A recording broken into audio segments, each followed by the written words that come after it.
524 Map has to Drive. be over here.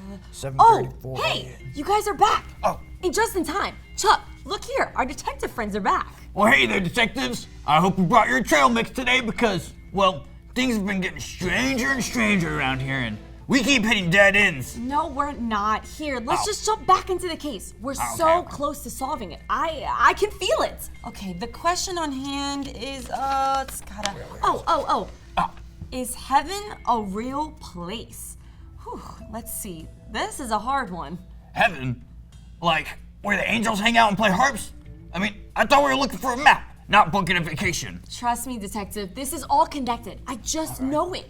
The map we're looking for might be leading us to something heavenly. So let's dig into the Bible and see what clues we can find. All right, if you say so. So, where do we start? Well, first up, the story of Jacob's ladder. Have you heard of it? Yeah, I think so. Right, so Jacob was on the run. He was traveling through the wilderness, feeling totally alone. And one night, he laid down to sleep with nothing but a rock for a pillow. Wait a minute. Why was he using a rock as a pillow? Couldn't he spring for a deluxe cloud edition? Well, while he was asleep, something incredible happened. He had a dream, and in that dream, he saw a ladder stretching from the earth all the way up to heaven. And get this, angels were going up and down the ladder. And at the top of the ladder, God appeared at the gates and made a promise to Jacob. He told Jacob, I am with you and will watch over you wherever you go. When Jacob woke up, he was blown away. He realized that even in the middle of nowhere, God was with him. And heaven wasn't some far off place. It was real, and God had a home waiting for him. Whoa, detective, that's pretty cool. So you're saying that if there's a gate, there's gotta be a place, right? And if there's a place, there's gotta be a home, Yeah. right? That sounds like a clue to me. I agree. Now, about this John fellow that I'm seeing here. What's his deal in all of this? Yes, John. That's our next key witness. And his story is an interesting one. You see, he was exiled to an island. Think of it like being grounded, but way worse. But instead of being sad about it, John had something amazing happen. He started having these powerful visions from God. Whoa. God showed him heaven. He saw this incredible city shining with gold and jewels, with gates made of giant pearls. I mean, there were streets of gold so shiny you could practically see your reflection in it. Whoa. But here's the coolest part. There was no sun or moon because God's glory lit up the whole place. Whoa, detective, that sounds like a real 5-star destination to me. Exactly, Chuck. John's vision was a promise that heaven is real, and it's more amazing than anything we could ever imagine down here. Just like John's vision, God has a home prepared for each of us, a place full of light, love, and where we'll all be with him forever. No matter what life throws at us, we've got something incredible to look forward to. Maybe our missing map is pointing us to the city. Oh, that's pretty neat. So the evidence just keeps building up and up. But you know what? I'm still not fully convinced, detective. You haven't swayed me yet. Is there another key witness you have there in your note? Funny you mentioned that. Yes, actually. I have one more story to tell you.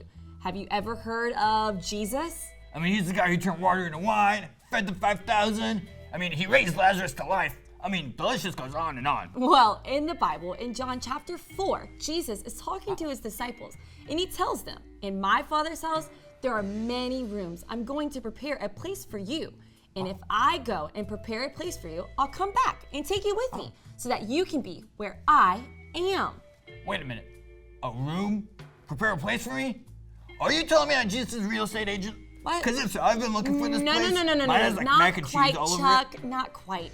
What he's saying is that he's got a place waiting just for us with our name on it. Whoa. In heaven. Wait, there's one that says Chuck? Yes, Chuck Ralph? yes. P.I. Best detective? I don't know all about that, Chuck. But no matter what's going on around us, we can rest knowing that God has a special home waiting for each and every one of us. Oh, wow. It's a promise straight from Jesus that we'll always have a place with him.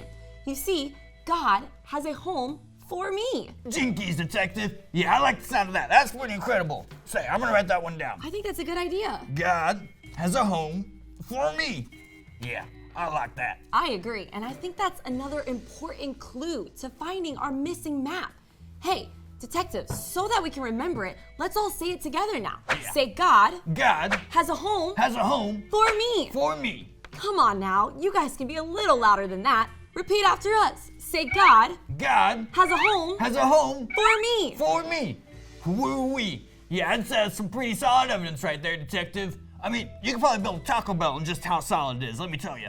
Right. Well, we've got to keep digging into this mystery and uncovering what other mysteries lie ahead.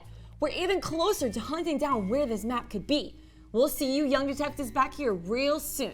Until next time, this is Detective Chuck Ralph, PI, best detective there is. Right. And I'm Lauren Order, and we'll see you next time. Bye, y'all.